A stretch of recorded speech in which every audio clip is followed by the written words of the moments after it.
Au Niger, selon l'étude menée par Agaray et Alfari en 1997, en cas de maladie, la médecine traditionnelle reste le premier recours de 60 à 80% de la population.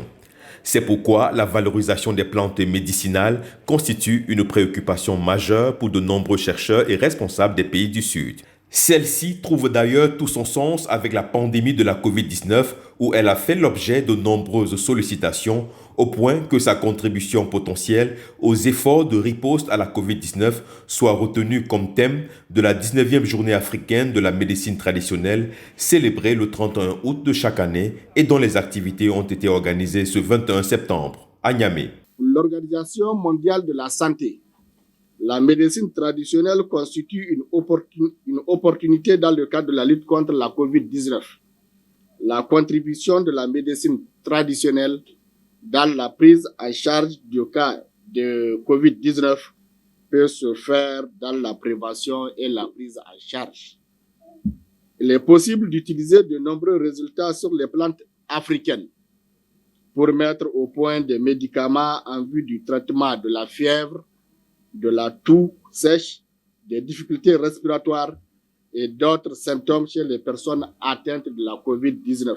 L'OMS pour l'Afrique a mis en place un comité régional d'experts sur la médecine traditionnelle pour lutter contre la COVID-19. Ce comité a, entre autres, la charge d'approuver les protocoles pour les essais cliniques. Les praticiens et herboristes du Niger sont restés mobilisés face aux nombreuses sollicitations des populations depuis le début de cette pandémie. Le ministère de la Santé publique, là, il travaille avec nous. Il y a les gens qui viennent chez nous pour demander les produits.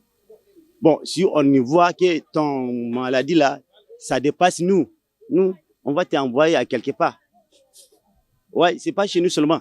Encore, même à quelque part, là, il y a les gens qui vont aller à quelque part pour demander le médicament, là. On va les envoyer chez nous.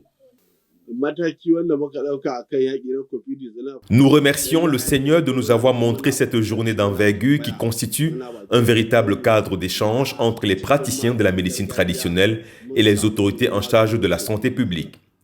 La médecine traditionnelle a aussi participé dans cette lutte contre la COVID-19. Nous poursuivons les recherches afin de trouver le remède à cette maladie et nous y parviendrons avec l'aide du Tout-Puissant.